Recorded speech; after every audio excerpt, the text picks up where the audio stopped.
So welcome everybody. I'm very happy to see you. And I just remembered that I have to manage the participants.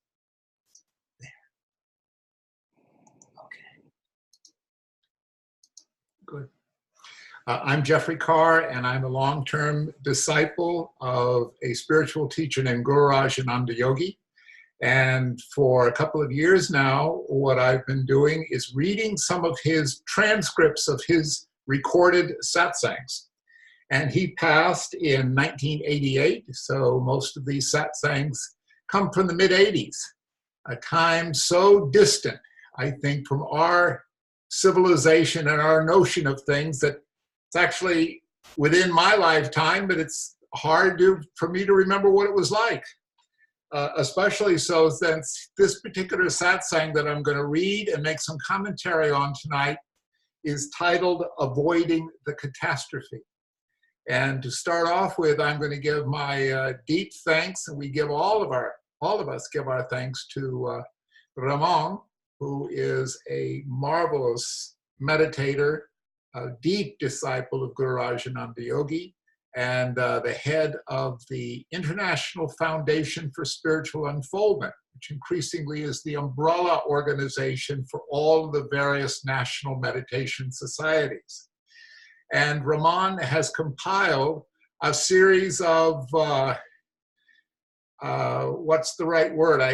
The one that comes to mind is prophecies or pronouncements from Gururaj Ananda Yogi from the mid or early 1980s about what are a potential pending catastrophe for all of humankind. And as I said, it's almost impossible for me to think back to that time before there was the internet. I looked it up. The internet was officially inaugurated in 1983, right about the time when Gururaj was giving these satsangs, but we only really had what we call the World Wide Web in 1990. And when Gururaj was alive, we were recording his talks on this little silly camcorders. Nowadays, of course, people just put their phones up there, but that was unknown technology to us. And his talks were carefully transcribed, and I have done a light edit of quite a number of his satsangs. And as I said, Ramon compiled a number of these prophecies or hints or warnings from Gururaj Ananda from the mid-'80s. And you can either think of Gururaj as a miracle guru and that he somehow had deep psychic insight and he knew these things, or you could say he was just an exceptionally sharp man and made some predictions and warnings that are just amazingly accurate. Okay, so what I'm going to be reading are a series of excerpts or quotes that pretty well fit together, but they were not intended as a single satsang. They were scattered through a number of different satsangs.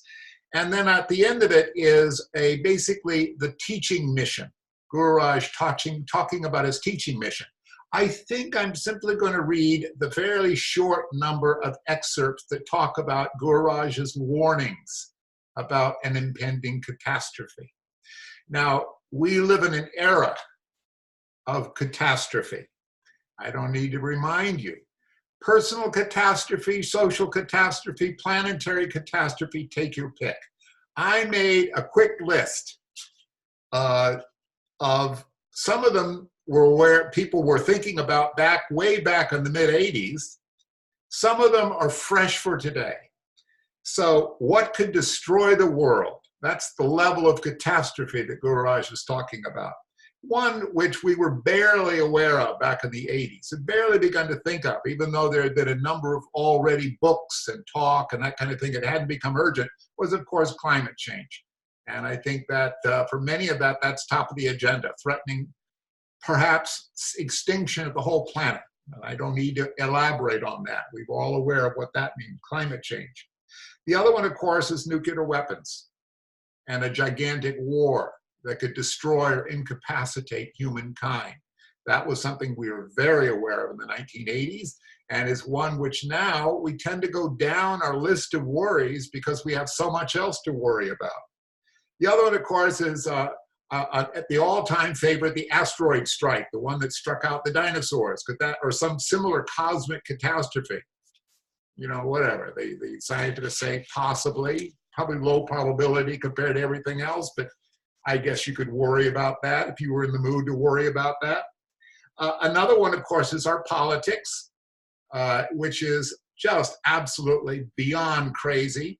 And I don't just mean our national politics, but the international political situation is nuts. And I sit around now, I have the great luxury of sitting around, and while I paint, I listen to podcasts. So today I was listening to the umpteenth podcast about what does it mean that NATO is falling apart, and through Brexit and all this, what does it mean that the rise of China? Who knows? But it's a lot of people's real deep worry, the international political situation. What's another one? Believe it or not, population is something to be concerned about. You figure, yeah, overpopulation. No, underpopulation. What I've been listening to is that in countries all over the world, our own nation, many of European nations are not reproducing. People aren't having babies the way they used to. So there's actually a case like China. You think China's got millions of, billions of people. What are they worried about? They say it's actually potentially a huge problem for China because guess what? They had a one-child policy for decades. That means 2 people can only have 1 child. Good, okay. But that means there's a whole generation where there aren't any young people. There aren't enough young people to take over all these jobs. And to my mind, who's going to pay for all the older people? There isn't enough young workers paying into to pay for all the retirees. Everybody's living forever now. Population, believe it or not, in many parts of the world is going to lead to all kinds of instabilities. Believe it or not, underpopulation is something that is of grave concern to many, many nations all over the world. And not just because people aren't going to continue to reproduce, but it's just if you don't have enough people one place, the other people want to come in. So immigration and migrations, all that stuff is part of the population issue. That's another one. Another one, of course, is there's a fashion, we don't talk about it now, but and if it isn't depressing enough, why not add this to the list of worries, is epidemic disease.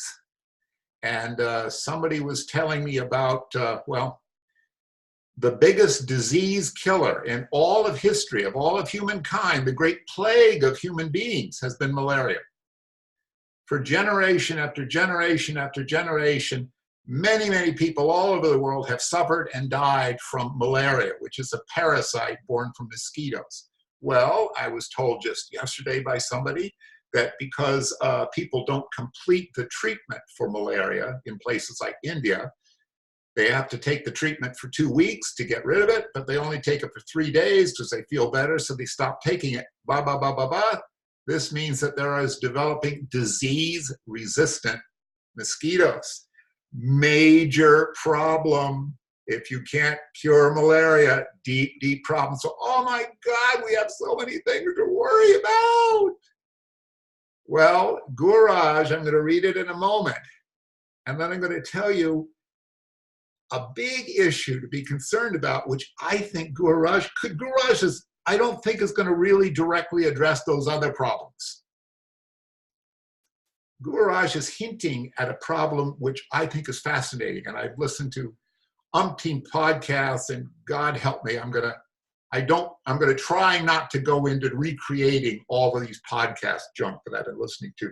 I'm just gonna read his satsang, and then what I'm gonna do is read through it, and then I'm gonna go through it and make some comments on it.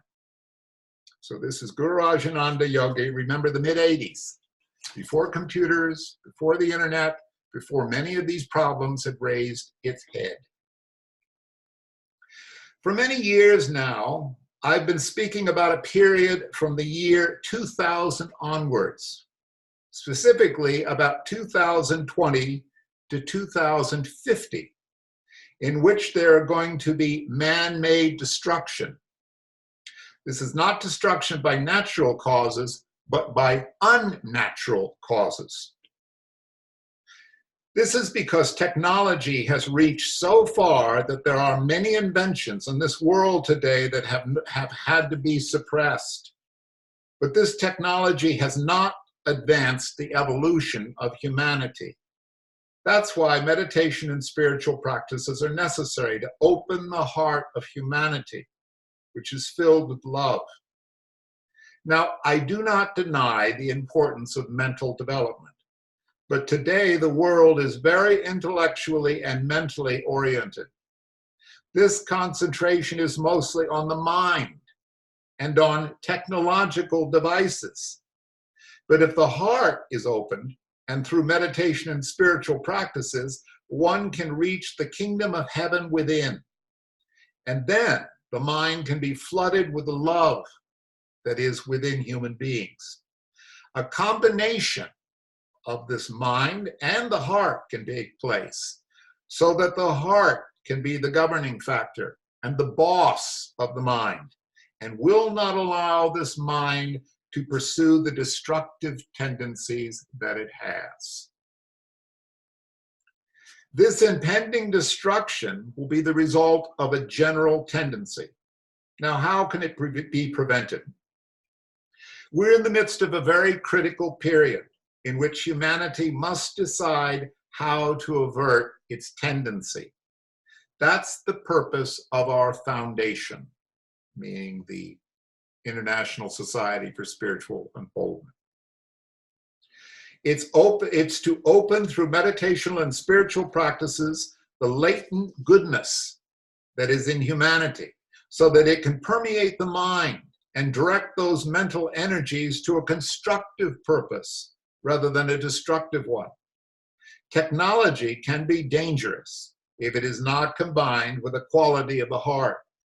The purpose of our organization is to open the heart of humanity, to open this love that is within us, and to spread and to share it with our fellow human beings. That is our purpose, and therefore we encourage people to meditate and to do spiritual practice. In the natural expansion of awareness, the emphasis should not be placed solely on technology, but on the heart, expressed through this quality of love. This isn't a new teaching. This is an old teaching, put forward in a different way. Christ stood for love. Krishna stood for love. Buddha stood for love and compassion. And that is the message we need today. We go to churches and we pray, but how much do we actually practice this? If we try to force ourselves to love, we'll just become hypocrites, because you cannot force love. Love is a spontaneous quality that wells up within you. If it is not spontaneous, then it isn't love, but it's something contrived. It is contrived just because we want to perpetuate the ego. When we perpetuate our egos, then we do so with the motivation of need. And any need produces wanting. And any wanting means taking, which is absolutely contrary to love, which is giving. When this quality becomes more and more through our meditational practices, people grow beautifully in the heart area so that they become more and more loving. The secret is to become love. To have people love you, you have to be loving.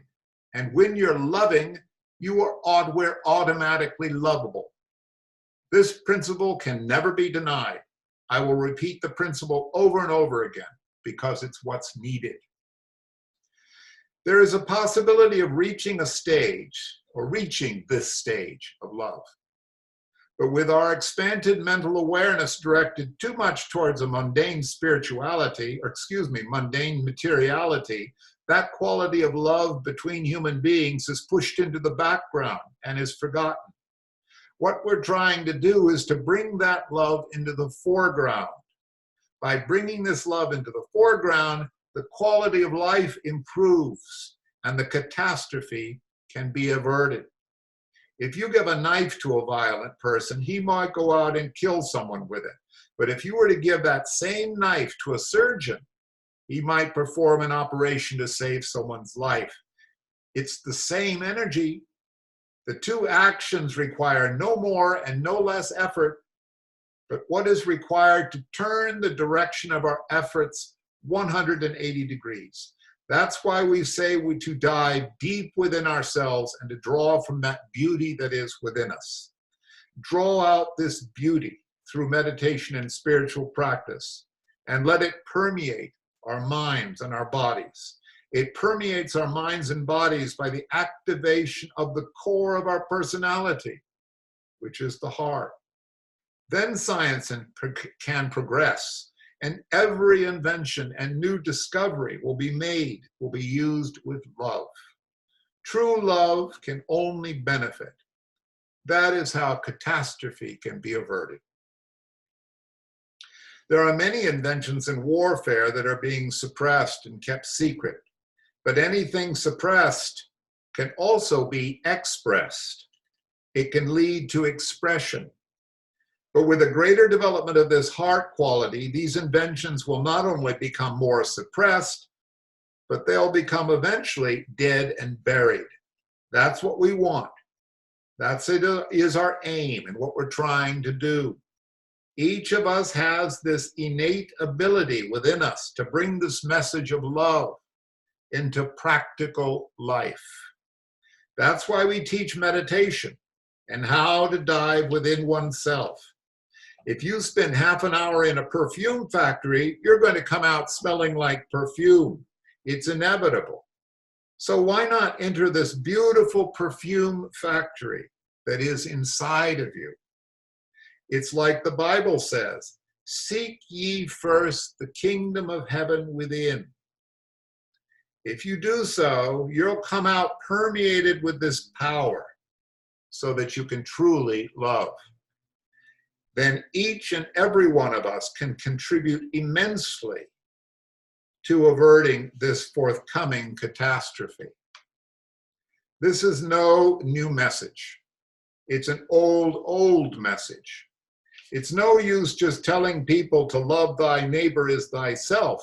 Now that's a good and perfect principle, but we must add to that there are ways and means to activate this principle so that it can become spontaneously practical. Methods of meditation are devised to develop that heart quality and at the same time to expand our awareness so that without even any effort or trying, we can become loving and lovable. It's so simple. There's nothing to it, really. You should all know this already. With the greater technology and the various systems that have been formulated through this technology, the mind is being made more and more refined so that human beings are gradually reaching deeper levels of the mind, of which only a certain percentage is actually being used. As a person reaches the deeper and deeper levels of the mind, they're activating a greater percentage of the mind. And when a greater percentage of the mind is activated, thought power becomes more forceful, and the mind becomes capable of grasping things at a subtler level. By the activation of the subtler levels of the mind, human beings have been able to discover very subtle laws, and these subtle laws have been put into practice. We see the results that have been produced in the history of the world. For this is how all the great inventions have come about. A few hundred years ago, for example, there were no telephones or jet airplanes or radios or computers. These things had yet to be invented and discovered. The subtler laws of nature have now been discovered and put to use. 100 years ago, no one could transmit a picture through the various vibrations or waves of the air right into your home. 100 years ago, that was impossible. Today, however, a person can perform actions or communicate whatever he or she wants to, and immediately it can be picked up on your computer screen in your own room.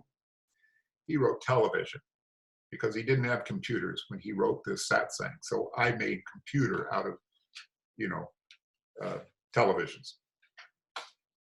Do you understand? This is a good thing in itself, but what's it lacking in the world today is this heart quality that can balance this development of the mind.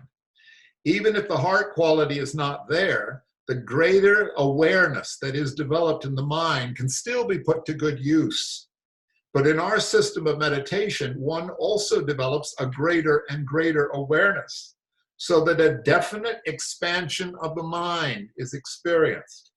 We cannot stop this expression of the mind, in expansion of the mind, in the propulsion of evolution that we are in. Some of the minds in this world will gradually bring about greater and greater discoveries. But the fear is that given the present tendencies, these discoveries are going to be used for destructive purposes. We have seen how this has happened, for example, with an atomic bomb. If dissolution comes about in a natural manner, well, then that's okay. A natural dissolution does not come about by an explosion, as it did with the atomic bomb. If destruction comes about by an explosion, then what's going to happen to this immortal spirit in human beings that's indestructible? If destruction comes about in our world system, if destruction comes about, you have nothing really to worry about, because that spirit, in order to unfold itself, will just reincarnate elsewhere in another universe. As far as the spirit is concerned, there is no problem. But as far as the equilibrium of our whole solar system and our galaxy is concerned, there is a problem, because so much damage can be done.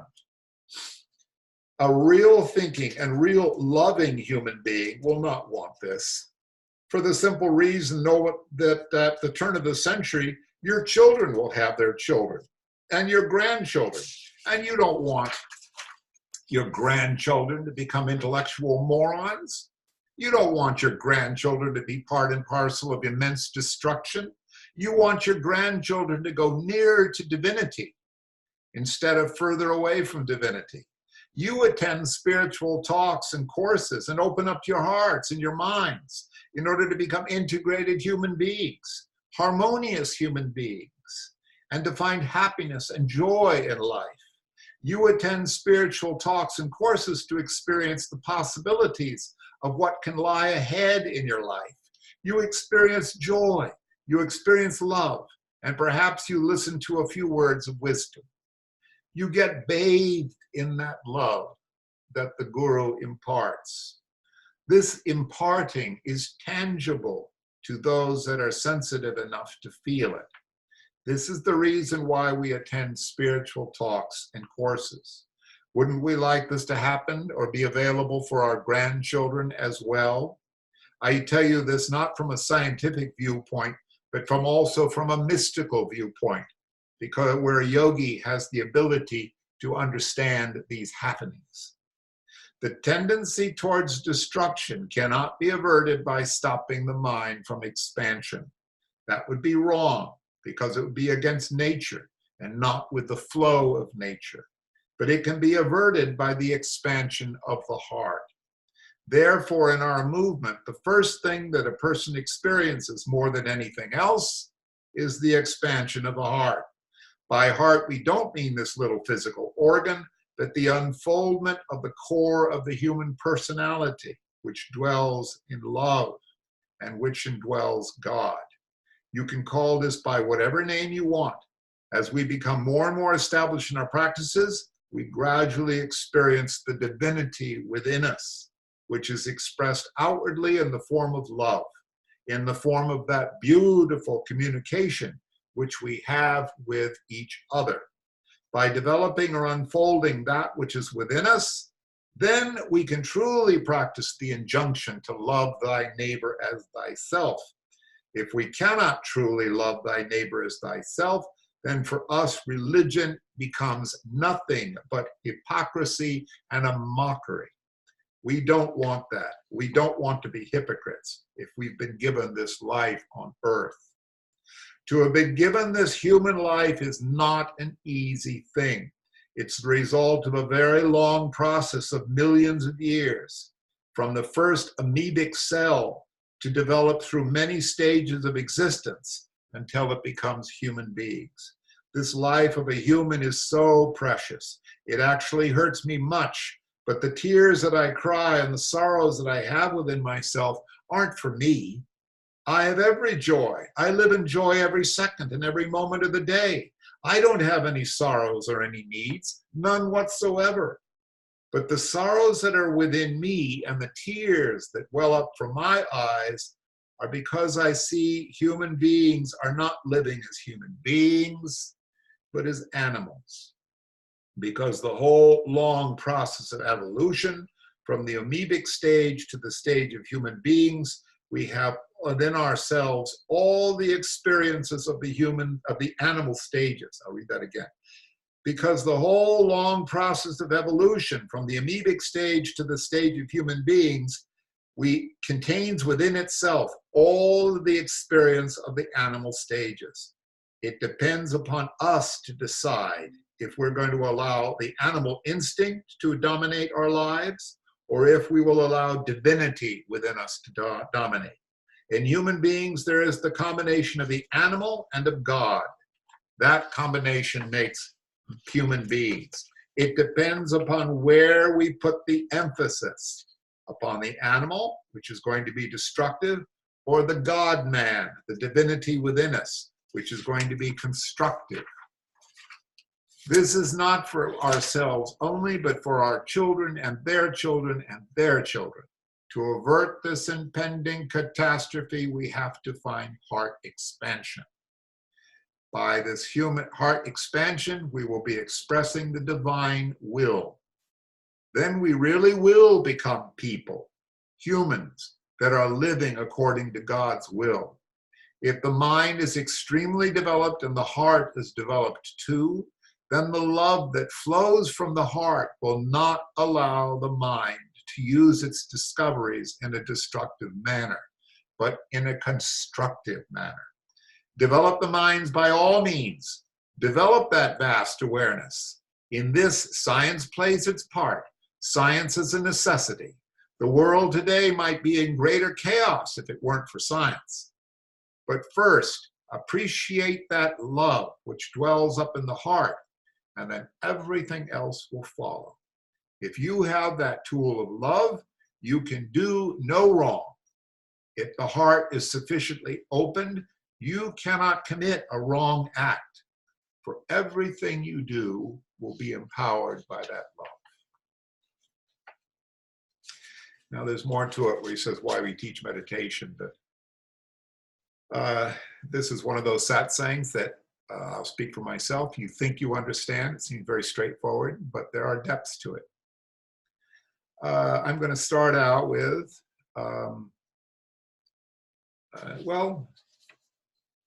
a general observation as he talks about the purpose of the particular meditation foundation, which the American Meditation Society is part of.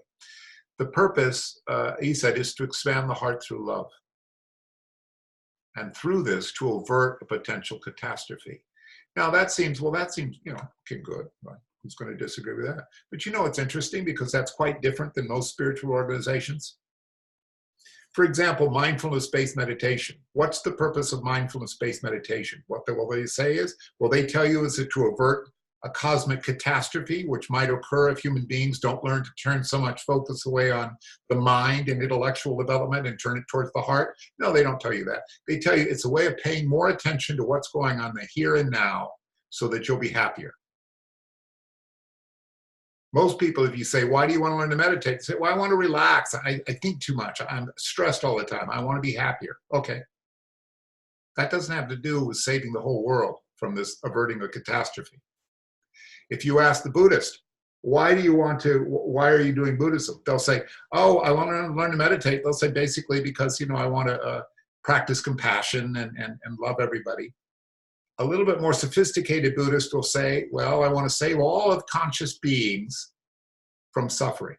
That's close to what Gururaj is getting at, but it's a little abstract. What does that have to do with what Gururaj is saying is diverting innate destructive tendencies of human beings? And I've never heard AMS or our spiritual organization defined this way, that the purpose of meditation is to help all of human beings avert this kind of impending catastrophe. So let me read the first paragraph, because it's interesting.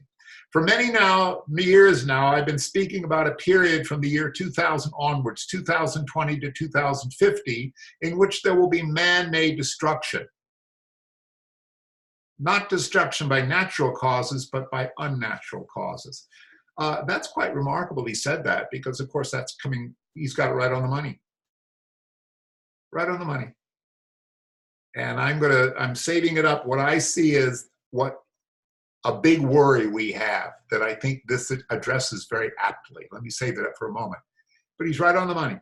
We're just begun 2020, and it's getting heating up and getting scarier and scarier and weirder and weirder. He said a 30-year period. By the way, I remember in the group, I don't remember exactly the satsang, but Gururaj says we might not make it. And I'll get to that. He refers to that later in the satsang. Technology has reached so far that there are many inventions in this world today that have been suppressed. And I guess so. I mean, we're all connoisseurs of conspiracy theories, and I take it for granted that the newspapers report a fraction. They don't know what's going on. We just got the Afghanistan papers, right? And we've been once again lied to for 20 years while the government spent $1 trillion and the thing's a total failure. Remember? The war on drugs, all that money, total failure. Okay, so, okay, Gururaj, yeah, we know. But this technology has not advanced the evolution of humanity. Nice to know that Gururaj sees that we're in the evolutionary trajectory. We actually are. I'll say more about, you want to cheer yourself up. Steven Pinker is a guy on the internet and writes books. His thesis is, if you really analyze statistically what's going on with the state of humanity, well, he points out, did you know in the last 15 years, they are feeding, the worldwide rate of poverty has dropped dramatically. They're feeding much more people now than they were 15 or 20 years ago. Sickness and disease is declining all over the world. I mean, there's good things happening. We are progressing. Gururaj is referring to that. Don't think it's all negative. There's a lot of good stuff from science that Gururaj refers to. So Gururaj goes on, that's why meditation and spiritual practices are necessary to open the heart of humanity, which is filled with love. And I'm so happy to hear Gururaj remind us that human beings are not fundamentally evil. The heart is filled with love. It's something that the Christians and the Buddhists remind us. You know, our basic nature is good. We naturally love, if allowed to find the way past what Gururaj calls our animal instincts. I'll talk about that in a minute. Nice to hear. Instead of a lot of times you'll hear scientifically minded people say, well, you know, human beings, you know, they're fundamentally aggressive and destructive. And you know, that's so wrong. It doesn't help. And it's not right. You know, Gururaj emphasizes we're fundamentally good. We're filled with love. I don't deny the importance of mental development. Thank you, Gururaj, because of all those people we think, well, we have to give up of science. It's evil. You know, don't give up all the machines. He's saying that's nonsense. He's saying, I don't deny the importance of mental development, but today the world is very intellectually and mentally oriented. Yes. Do we need to go on? The concentration is mostly on the mind and on technological devices. How did he know that we live completely surrounded by these damn things? How did he know? But my God, it wasn't nearly this bad in 1980s.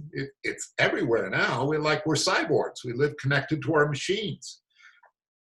But the heart is opened, and through meditation and spiritual practices, one can reach the kingdom of heaven within. And then the mind can be flooded with the love that is within human beings. A combination of the mind and heart can take place so that the heart can be the governing factor and the boss of the mind, and will not allow the mind to pursue the destructive tendencies it has. That's beautifully stated. Very true. Quickly comes to mind is one of the things I was watching is the law of unintended consequences. There are people, for example, they invent some wonderful new invention. And they say, well, we got to, this is going to fix things. And of course, it didn't. Then things happen that you did not quite anticipate. The atomic bomb was invented with good intentions. Even the people that create the scientists themselves were a little horrified when they watched, oh my God, they actually used it. Now, we could go on and on about this. My God, I watched this history a dozen times. Why did Truman finally order the dropping of the bomb? Let's just say it wasn't quite as simple-mindedly stupid and evil. There were reasons that they did it. Believe it or not, they did it thinking they would spare lives, Japanese and American lives. But it went horribly wrong. Okay? Maybe because they didn't have the expansion of the heart that Gururaj thought. That's what I would think. The impending destruction is the result of a general tendency. And I think what he's referring to is, our technological society. It's good in certain ways. Many of us are alive because of all this technology, but it's bringing horrors untold upon us. It's a general tendency. How can it be prevented? We're in the midst of a very critical period in which humanity must decide how to avert this tendency. That's the purpose of our foundation. Now, I'm grateful to Raman that he's unearthed this. This is what Gururaj is saying, the ultimate purpose of at least the American Meditation Society, not to save all sentient beings, although, who's to say that as, but to actually to avert the natural tendencies towards destruction inherent in human beings and in human societies.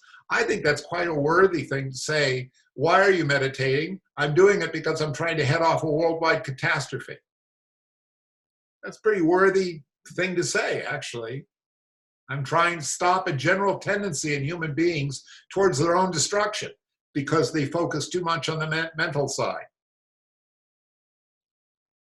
That's the purpose of our foundation. It's to open through meditation and spiritual practices the latent goodness that is in humanity, not in each one of us, in humanity, so that it can permeate the mind and direct mental energies to a constructive purpose rather than a destructive one. That is a nice statement of purpose for I think, a spiritual organization. It's not for yourself. You're trying to stop everybody from killing themselves. Technology can be dangerous if it's not combined with the quality of the heart. Yeah, that's why they dropped the bomb in Hiroshima. Idiots. Their hearts, nobody with a heart, the mind overruled the impulses of the heart, overruled, I won't go into it, in countless instances. That poor woman who was killed in Central Park.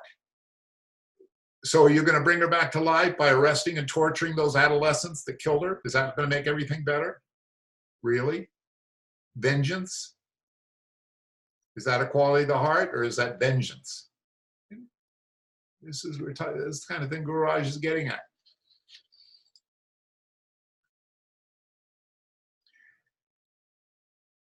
That is our purpose, and that's why we encourage people to meditate and do spiritual practice. In the natural expansion of awareness, the emphasis should not be placed solely on technology, but on the heart expressed through the quality of love.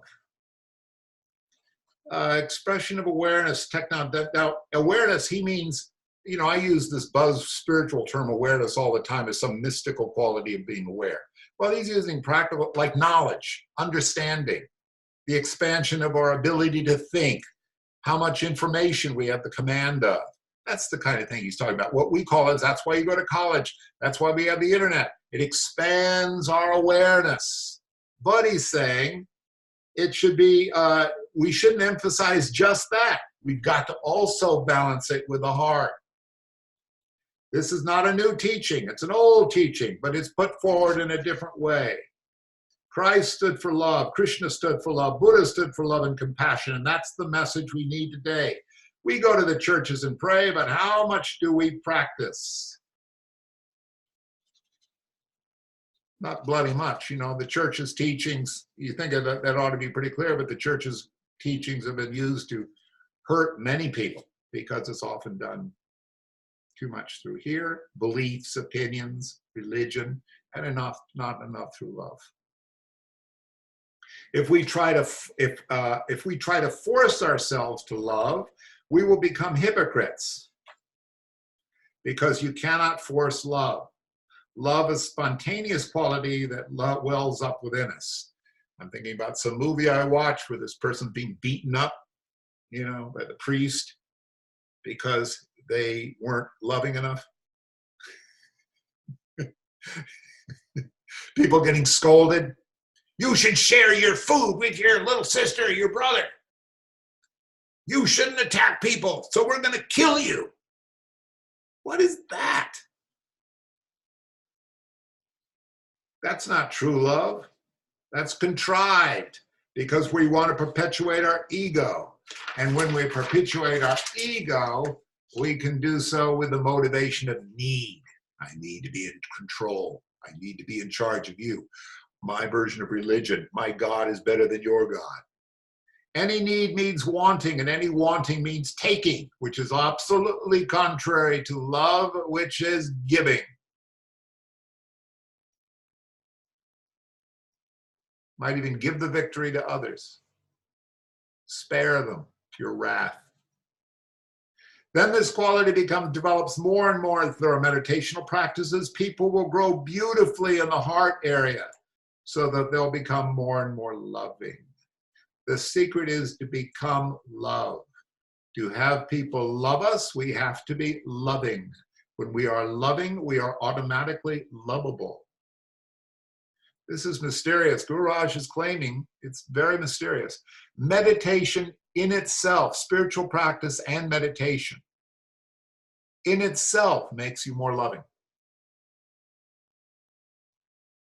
This is very mysterious, but it's true. It's true. All of us who've been meditators, it's true. Meditation is not about trying to learn how to, focus on the present. That helps, actually. That starts to open the heart.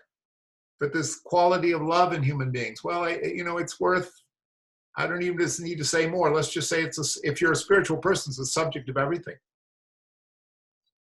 The subject of everything. That's what we're needing. The secret is to become love. In other words, love doesn't become an effort of will. You're spontaneously loving because you love. That's the way you are. It's natural to you. It wouldn't be any other way, including, we all know, how to avoid idiot compassion. That's doing the right thing for the wrong reasons, being stupid about it. If we have to do some difficult deed or spank somebody or stop somebody who's acting destructively, we'll do it out of love. It doesn't, we aren't stupid about it. This principle can never be denied. I'll repeat the principle over and over again. It's what's needed.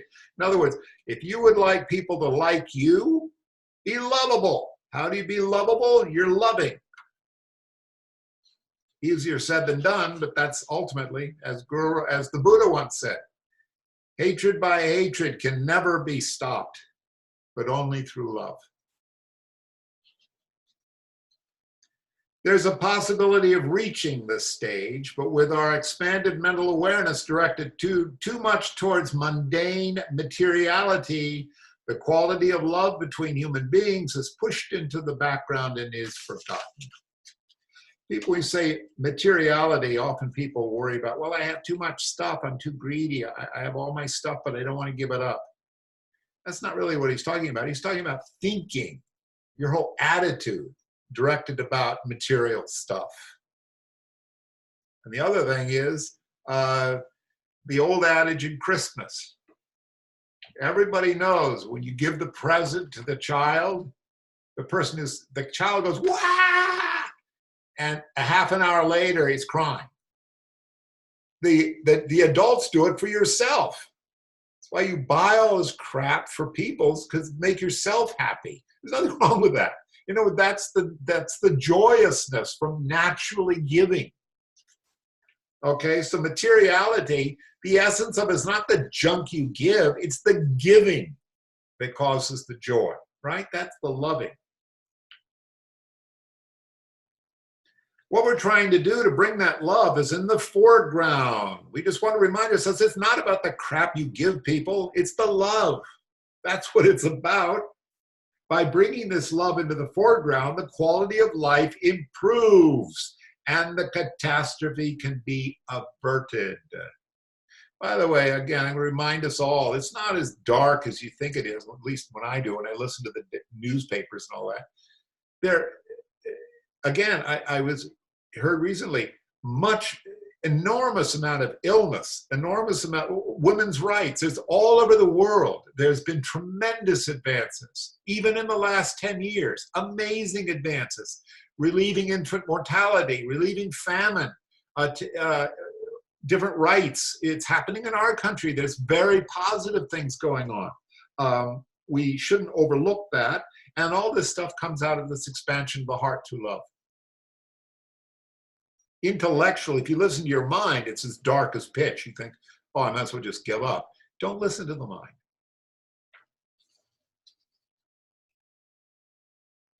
And he goes on and says, if you give a knife to a violent person, he might go out and kill somebody with it. But if you were to give the same knife to a surgeon, he'll perform an operation to save someone's life. It's the same energy. The two actions require no more and less effort. But what's required is to turn the direction of our efforts 180 degrees. I didn't quite know is that all the way around in a circle? I don't know anyway, he's just saying it takes the same amount of energy to say no and to reject something or to hate something as it does to say yes, okay, acceptance, and loving. It's the same energy he's saying. He's also saying the same instrument. Let's say a criticism. A criticism can be directed with love towards someone and you can heal them, or you can hurt them deeply and they'll remember it for the rest of their life. Same criticism. By the way, a word of praise can also, did you know that can injure a person? Think about it. A word of praise can injure a person. If it's done without real love.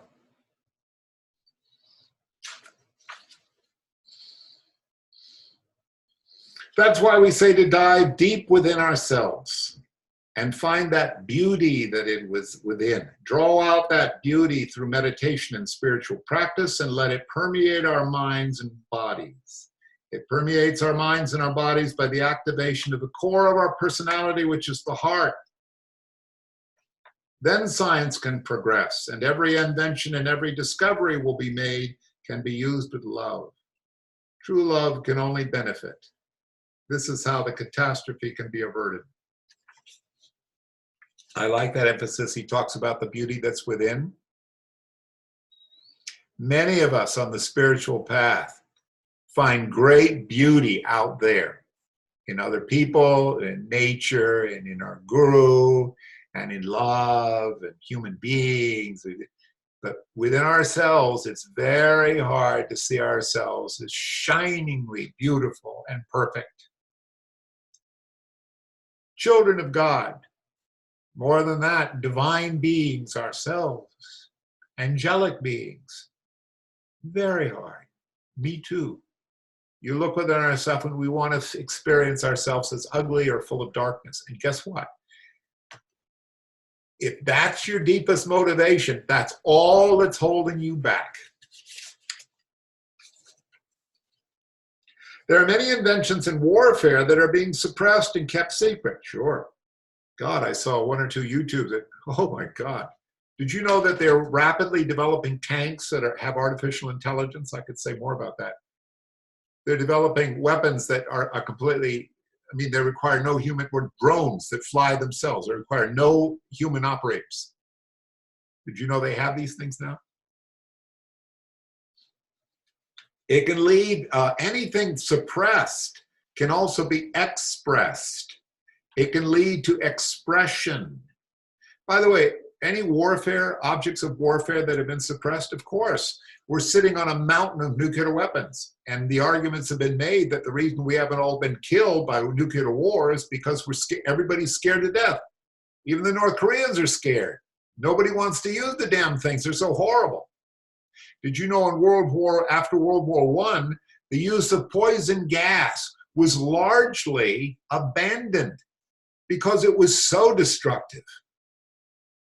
There is such a thing as suppression of horrible inventions. You know, everybody just kind of, well, let's just not go there. However, Gururaj reminds us, but remember, it can be expressed, especially if you use your brain too much. These inventions, he says, the greater development of the heart.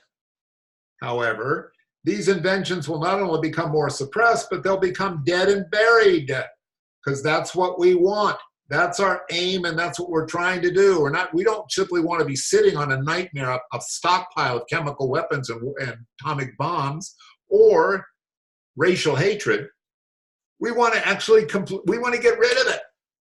We don't want to suppress it. We want to get rid of it. And he's saying only through the quality of the heart. But that's why you can't legislate. By the way, I think that's why you can't legislate. Our dear president who tried to legislate anti-Semitism, and everybody said, you can't do it that way, you idiot. He's not. You can't legislate morality. You know, you can't force people to be good. You can force them to be deceitful, but you can't force them to be good. Each of us have this innate ability within us to bring the message of love into practical life. The supermarket, our marriages, our children, our pets, you know, into practical life.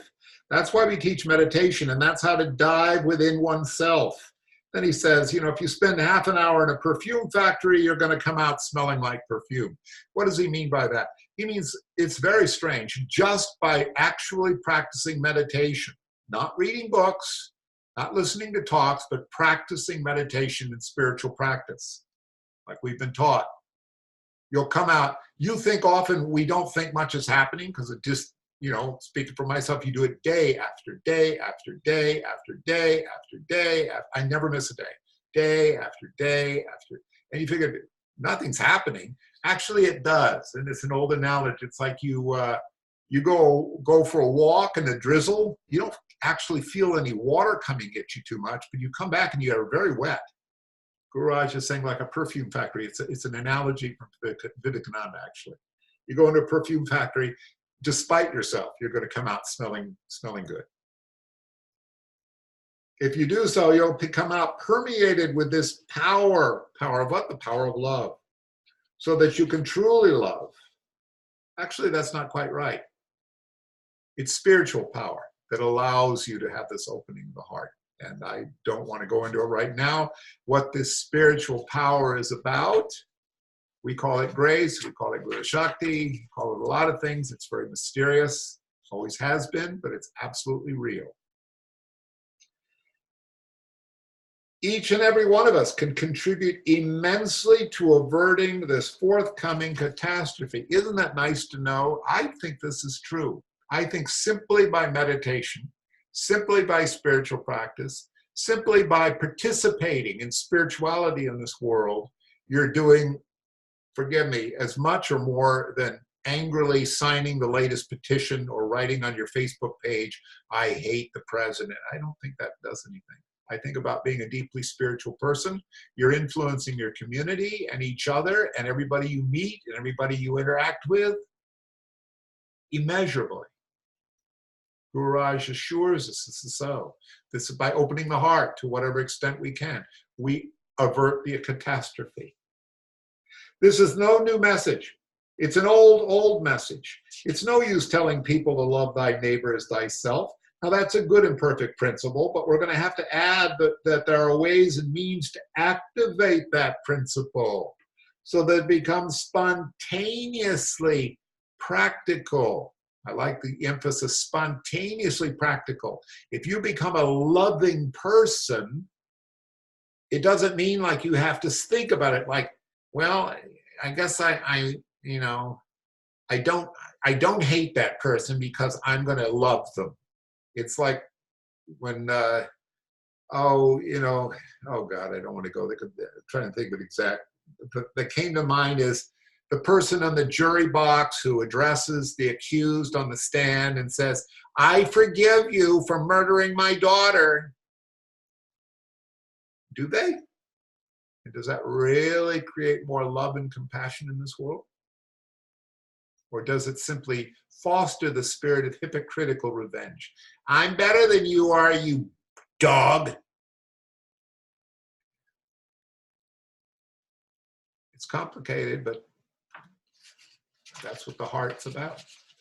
Logically, it makes perfect sense. You kill somebody, we kill you. You hurt me, I hurt you. That's not the language of the heart. The language of the heart is what Jesus said. It's very hard to understand. You know, we all know this. To turn the other cheek, that's very difficult to understand or to accept. Very difficult. It's no use telling the people to love thy neighbor as thyself. Now, that's a good and perfect principle, but we have to add there are ways and means to activate the principle so that it becomes spontaneously practical.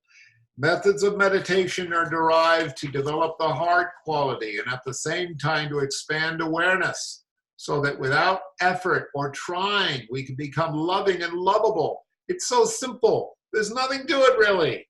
You should all know about this already. But with the greater technology and all the various systems that are being formulated, the mind is being refined so that human beings are gradually reaching deeper levels of the mind, of which only a certain percentage is actually being used.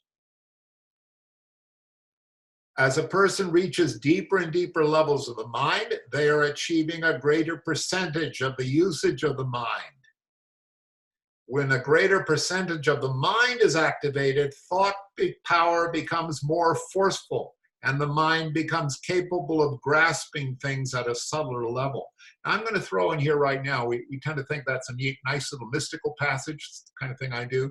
Think about it in terms of what the internet does for you and for me, and YouTube videos do for you and for me. And think about our vast power that we have. I can have cat litter of the highest quality in my house in 2 days without leaving the house. The damn Amazon truck brings it. You want to have a nice dinner? You can type it into your internet and they'll bring it to your door. People's jobs are being taken away in certain parts of the planet, but vast new jobs and information systems being created others. The powers that we have mentally have been vastly expanded through technology. And Gururaj somehow is really hinting at that here. It's far more powerful than it was in the 1980s. And it gets more. I haven't even talked about the main topic for me that I think he's getting at.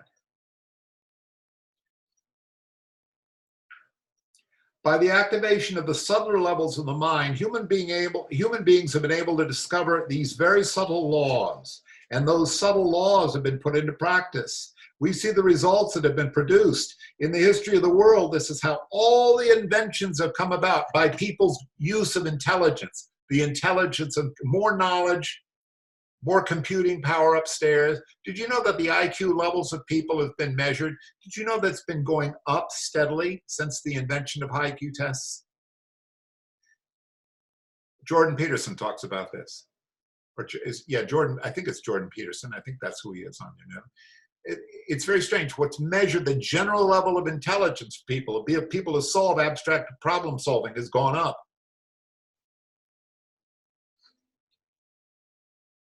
In the history of the world, this is how all the inventions have come about. A few hundred years ago, there were no telephones, jet airplanes, radios, and he said televisions. I added computers. The personal computer had barely been invented at the time Gururaj was saying this. And my God, these things, they're incredible. I don't need to go on. Our phones. Everybody knows this. And there's far more computational power in the phone than there was on the Apollo spacecraft. They had about the computing quality, I heard, they had about the computing ability of an old-fashioned wristwatch. Yeah, these things are incredible. And we all know this, that every new one, every 6 months, they're more powerful. These things had yet to be invented and discovered. The subtler laws of nature have now been discovered and put to use. 100 years ago, no one could transmit a picture through the various vibrations or waves in the air right into your house. 100 years ago, that was impossible. Today, however, a person can perform actions or communicate whatever he or she wants, and immediately it can be picked up in the computer. He said television screen. I wrote computer screen in your own room. Okay, note down what I was listening to today. The age of the transistor is ending. The transistors were invented about late 50s and 60s. The age of quantum computing, quantum calculation, quantum phone, quantum computers is dawning. Look it up on the internet. What the quantum computing is exponentially faster and vaster than anything that's been done now. We're in the first couple of years of it. In fact, now's the time I will share. Two things you ought to watch if you want to blow your minds. One is called, just look up on your YouTube video, look up something called Artificial Intelligence, Mankind's Last Invention, 20-minute YouTube video. Second one is a frontline program that's probably very out of date because it was made about 8 years ago. It's called In the Age of AI. It will shock you. In a nutshell, what's the kind of thing Gururaj is talking about, subtler and subtler laws? Nobody, except maybe a couple of scientists, even began to understand what quantum was, or quantum information, or quantum computing. I don't even know if they thought about that yet. But those are the subtler laws we're talking about. And I'm going to stop myself from going into a discussion of quantum theory. Let me just share one thing with you as an introduction to what I think Gururaj is going about. You all know that maybe 10 or 15 years ago, or maybe shorter ago, the greatest Gregory Karpov or something, the greatest world chess champion, went up against a computer, and the computer beat this guy at chess, and it was made the headlines many years ago. Well, in 2016, 2 or 3 years ago, there is a game called Go, which is vastly more complex than chess. In fact, it's one of the oldest board games invented in China, and it's considered, there's something like more possible moves in the game of Go than there are atoms of the universe, they say. There's that many things to compute. So they had a South Korean who was the world champion at Go, this game of Go, up against a specially designed computer and computer program called Google DeepMind. Actually, it's called DeepMind is the program that it used. It's called AlphaGo. That's the name of the computer. The poor kid paid it like 6 or 8 games, and he won 1 or 2, and the machine beat him at the others. And this was considered a game changer. This was the most complex. In other words, the thing was more intelligent than human beings. And the thing did not use what they call brute power. It did not solve the problems. Old-fashioned computers solve things by coming up with the rules of the game, coming up every single possible solution to the game. They're just very fast. And they rule them all out. And then they choose the one that actually wins. No, that's not what this new kind of computer doesn't. It actually learns. So this AlphaGo, they simply fed every single Go game that they knew about into the mind of this computer, billions of them. The computer memorized them all, And then when it played the human being, it began to develop its own ways that no human being had ever thought of in the 2,500-year history of Go. No human being had ever come up with these strategies that the machine came up with. And the machine won. And the human being wept. He wept when he was beaten by this thing. Well, now for the bad news. 2 years later, they invented something called the AlphaGo Zero. This was made to play opposite the first AlphaGo computer program, the first computer, the one that beat the human being. It beat that previous program, its parent. Out of 100 games, it beat every single game. And no one taught the second computer program, no one fed in all the Go games into that computer. It figured out on its own. It teaches itself. They have what they call deep learning. They have computers that are teaching themselves.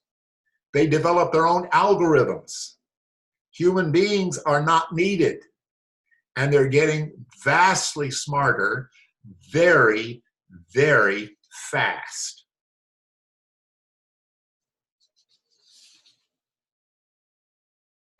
Should I say more about it now?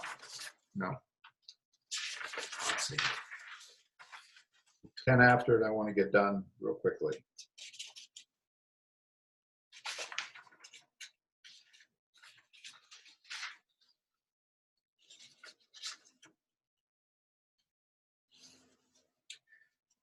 Gururaj is talking about this kind of level of technology. It's a good thing in itself, but what's lacking in the world today is the heart quality that can balance the development of the mind. If the heart quality is not there, the greatest awareness that is developed in the mind can still be put to good use. But in our system of meditation, one also develops greater and greater awareness so that a definite expansion of the mind is experienced. We cannot stop this expansion of the mind. That means we cannot stop the development of these computers. We cannot say no to technology. It's going to happen. It's part of our evolution. That this is part of human evolution. We cannot stop this expansion of the mind in the propulsion of evolution that we are in. Some of the minds in this world, the human minds, will gradually bring about a greater and greater discoveries. He's not trying to destroy the machines. Gururaj is saying it's going to happen. It's happening. How did he know? But this is happening. But the fear is that given the present tendencies, these discoveries are going to be used for destructive purposes. We've seen how that's happened with the atom bomb. Now, Gururaj says a strange little thing here. If dissolution comes about in a natural manner, that's okay. A natural dissolution does not come about by an explosion as it did with the atomic bomb. But if the instruction is, even if we do manage to blow it, he says, you know, if there's a natural, Gururaj is saying he's not talking about things like Krakatoa or, you know, earthquakes or things like that. You know, okay, that's too bad, but I mean, that's what happens. But unnatural destruction. He says, even if we manage to destroy ourselves through something, some unnatural means that we ourselves have created, he says, we'll still simply show up, we'll incarnate in other parts of the universe. That spirit, in order to unfold itself, will reincarnate elsewhere in another universe. As far as the spirit is concerned, there's no problem. But as far as the equilibrium of our whole solar system and galaxy, there is a problem because so much damage can be done. And at first this sounds like woo-woo, which is my expression for sort of mystical stuff. But I was listening to quantum theory, and what was once woo-woo to the physicists is now being used in industry. What is quantum theory? Quantum entanglement. Briefly, it means that everything's connected to everything else. If you change the spin of an electron over here, there's one on the other side of the universe that moves spontaneously. If you vibrate an object here, mysteriously this other object will start to vibrate. This is a well-known principle in physics, but it extends everywhere. In other words, everything is connected. How? Through consciousness. That's my day. What does all this mean? I don't know, but people are actually starting to develop machines around this notion. It's no longer Zen mysticism or Indian mysticism. Quantum entanglement means everything is mind, everything is consciousness. A real thinking and real loving human being will not want this. For the very simple reason nobody wants this is that the turn of the century, your children will have children and blah, blah, blah, blah, blah. That means you want your children to be exposed, to have the ability to seek out divinity. Remember, Gururaj thinks on multi-life timescales. So if we don't quite achieve the full opening of the heart, spiritual self-realization, integration in this life, we want to have the potential of having it in another life, and we certainly want to have spirituality available to our children. And this quality of the heart developed. We all know the nightmare movies where people live in future world where it's all technology and all machines. We don't want that. We want a future world where it's dominated by human impulses, the human impulses of the heart. And he talks about you get bathed in the love that the Guru imparts. You get a certain kind of thrill by listening to a new musician or seeing a movie that you like or having a nice meal. For those of us who've been in the presence of authentic spiritual teachings who are Guru, there's a thrill there that cannot be matched by anything else. And Gururaj is just saying, we want this for our children's children's children.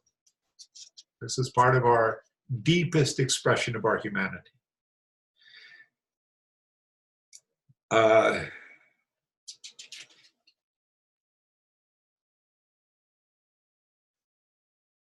Well, I'm going to skip a paragraph and I'm going to go to this.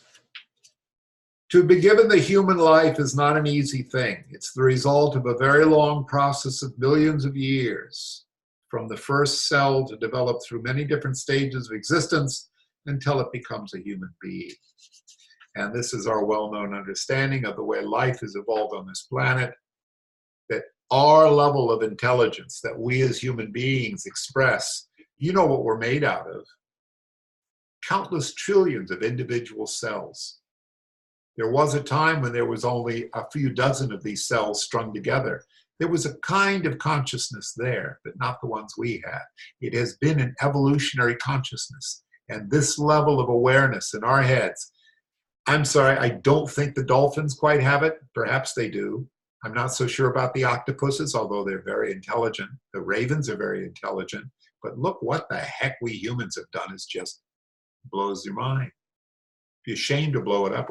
Shame that you should, shame that you should lose it, like the gangster would say. He said, the life of the human being is so precious. He says, he himself experiences every joy, lives in joy every second. He doesn't have any sorrows, but the sorrows he feels, this is what the Buddhists call compassion. The sorrows that I feel is because I see that human beings are not living as human beings, but as animals. Because of that whole long process of evolution from the amoebic stage to the stage of human beings, we have within us all the experience of the animal stages. It depends upon us to decide if we're going to allow those animal instincts to dominate our lives, or if we allow the divinity within us to dominate. In human beings, there is the combination of the animal and of God. That combination makes man. It depends upon where we put the emphasis. The animal, which is going to be destructive, or the God-man, the divinity within us, which is going to be constructive. We're getting close to the end. Now that's interesting because we live in a culture now where we really look on this idea that animals are dumb brutes and they're dominated by instincts. But we human beings gradually learn to have moral principles. We understand things and we can live more. That's like a Victorian way of understanding things. Gururaj, I think, is hinting at that a little bit, but he's saying something more simple, more interesting. Animal instincts. He's saying We don't want to live out our animal patternings, our animal inheritance. What is our animal inheritance? Fight or flight. We say, oh my God, and we fight it or we run away from it. Our instinct, our animal need for social hierarchies. Oh, that one's real important. That's the boss. I'm the servant. Or you have to serve me. That's based on animal ranking systems. Primates do this. That's how monkeys organize social stuff. Guess what? Monkeys rape other monkeys. We're human beings. We got to know better. Chimps hunt one another. The male chimps do. We male human beings also hunt other male human beings. We should learn better. How? The natural, the God, the divinity within us is that expression of love. Do animals have love? Of course they do. We all love, I do. I love watching the videos when you have the cat lying down with a dog and you have the chimp holding the kitten. We love that kind of stuff. Of course animals have that. Human beings, though, can overcome. Let's say you're frightened of a Russian or you're frightened of some political enemy and you instinctively you want to hate them. You want to destroy them. We can use our mind and our heart to say, no, no. We can override these instincts. That's what Gururaj is saying. If we open the heart, we don't drop the Hiroshima bomb. We say, well, let's just hold off from doing that. And let's just sit offshore for a year, waiting for the Japanese to figure it all out. We don't have to bomb them. We can use our minds, our heart and our minds more. Gururaj is saying not being stupid, but just making the mind informed by the heart. So the final one thing is this is not for ourselves only, but for our children and their children and their children. To avert the impending catastrophe, we have to find heart expression. By this heart expression, we will be expressing the divine will. What's the divine will? What we truly are. The basic, my editor, we within us are aware of the notion of enlightenment. We are aware of the notion of divine will. As far as we know, maybe, porpoises and the dolphins and the octopuses don't quite have that the same, or if they do, maybe not the same way.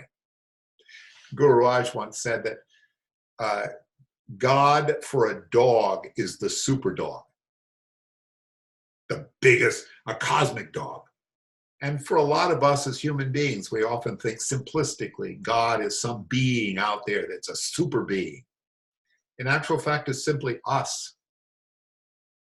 Once we realize our own divine nature, we realize, oh, I'm it.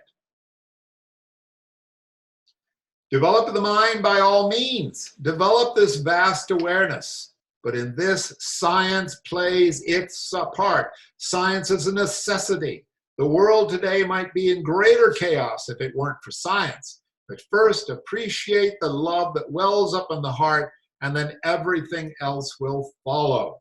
If you have that tool of love, you cannot do wrong. If the heart is sufficiently opened, you cannot commit a wrong act, because everything you will do will be empowered by that love. I find that to be remarkable. Is it true? Gururaj says so. It's very actually hard for me to understand. In other words, he's saying if you're truly act out of that divine sense of love, not out of ego, you can do nothing you do can be wrong. Very remarkable concept. I took all these damn notes. I've actually basically said everything I needed to say. The guys, since a couple of the women, they would interview a couple of women working for Google who talk about this stuff, but a lot of the big guys were making the pronouncement about this stuff. They talk about something called the technological singularity. What is that? That's when these machines that can teach themselves move from something that's called, where is it?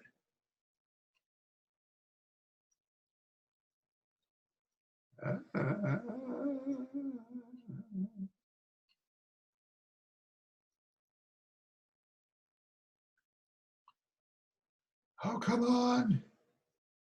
Maybe it's not. Oh, it moves from oh, where did I write down this one word I need? Anyway, there are types of artificial intelligence that do certain things, like do our bank program, which I'm very grateful for, that helps, what's it called? Amazon figure out what we might want to buy. It's designed for specific purposes.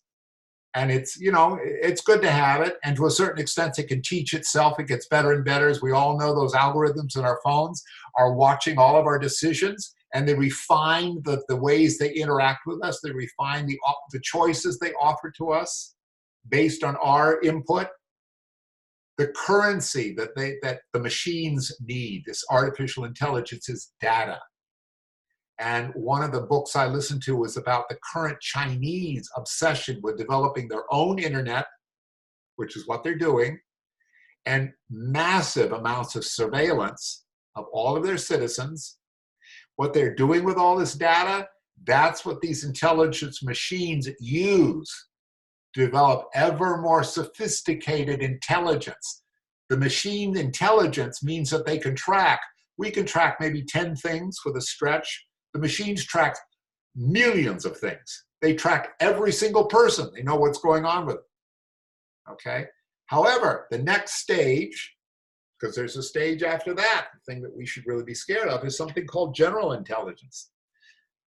That's where these machines use what they call neural networks. Well, actually, they move from neural networks, which imitate the way our brains work, to something quantum computing. And they work billions of times faster than we do. They master immense quantities of information. And so they say, so these people like Sam Harris and others, saying that what happens when they start quickly, they no longer do us, they're simply teaching themselves. And he says things like, what might take us, why even bother to, okay.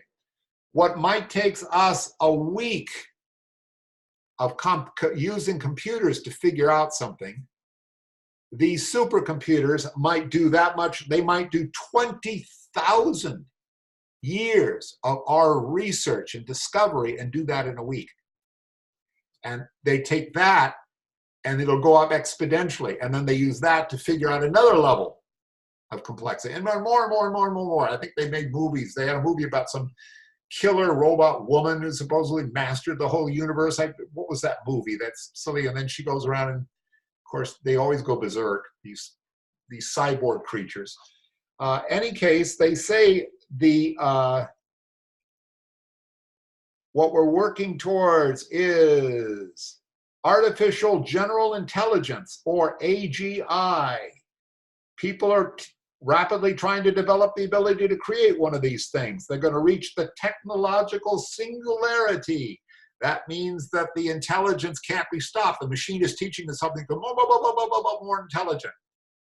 They're saying, of course, what's the problem? They say we human beings have two components to us. I'll call it the animal mind, which they call the limbic system. You know, now the limbic system means just like animals love their babies, we love our babies and we love our pets. Animals love each other. We love each other. We also find beautiful things. I think animals find beauty. We can laugh and play. Animals can laugh and play. We might do it more sophisticated. That's all based on the emotional self. That's the limbic system. But there's also the cortex. That's our problem-solving ability. It's essentially abstract. And what these computer people are talking about is, how do we keep these machines somewhat like us? so they don't kill us. And they bring up the idea that one guy said, like, he right in the computer, oh, super intelligent computer, will you solve all human hunger, world hunger? The computer instantly figures out, sure, I'll kill all the human beings, there'll be nobody be hungry. That's not what we wanted. Too late, you're dead. You know, there's things like that. These things are intelligent, but they're like super intelligent aliens or something. So a little like what Gururaj was saying, as we begin to merge with our machines, I can't live without my stupid phone. It's more than an addiction. It's just like constantly communicating on it. It's part of me. How do we keep the heart quality? And you remember, the scientists would raise their little quirky, geeky eyebrows at this, but Gururaj is saying the heart in us is the divine aspect. It isn't just animal level of love, it's divine level of love. It's compassion. It's complete sympathetic joy. It's what all that spiritual energies talk about. How do we keep that permeating our relationship with our machines so that it doesn't make doesn't make the kind of decisions that Truman made? Or, yeah, let's bomb them all to solve our problems. How do we keep the machines from thinking like that? How do we create our heart and the machine's heart? How do we work with technology to keep it what we call the divine heart of human beings?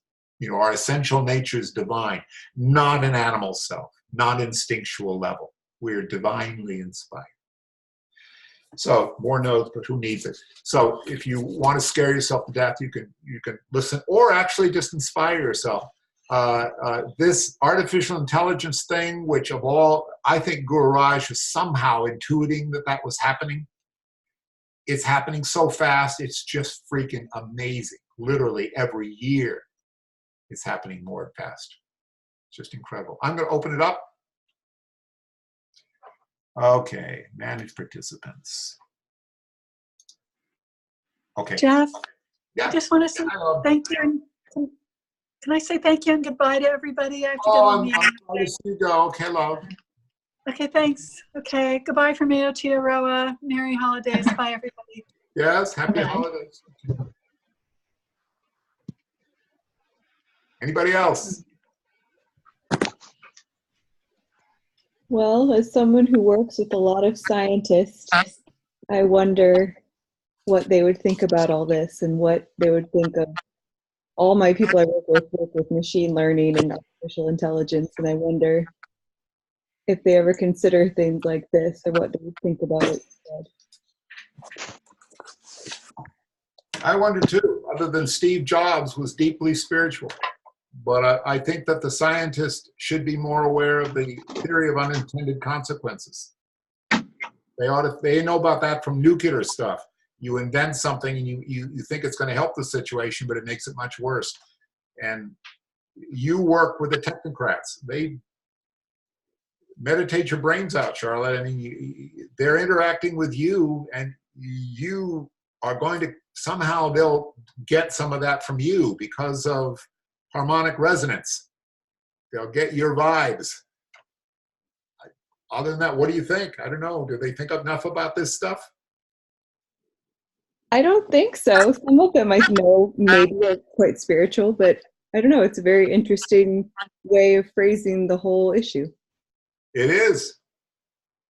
Glad to hear you say so. Yeah. Mm-hmm. Why don't you give them the satsang and see what they say? I could. I could try. Often I worry about handing stuff like this to people because I think they're going to think it's stupid. But then to my utter amazement, they listen and say, oh yeah, I think this guy's right. And it's just like, whoa. He might, yeah. On the other hand, he talks about practical expression. I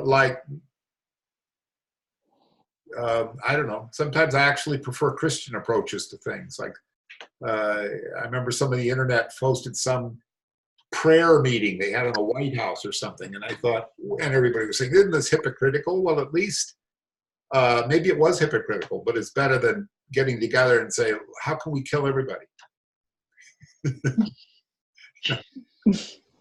I don't know, I'm listening to Gururaj, and I'm like, like all of you, I hope, you know, I'm hoping for the best. You know, you were talking about Gururaj Gururaj was talking there, and you kept talking about suppressed weapons. Yeah. And my cousin is actually the designer for drones. He's the one that has the patent on the original drone, and he designed that in the 70s.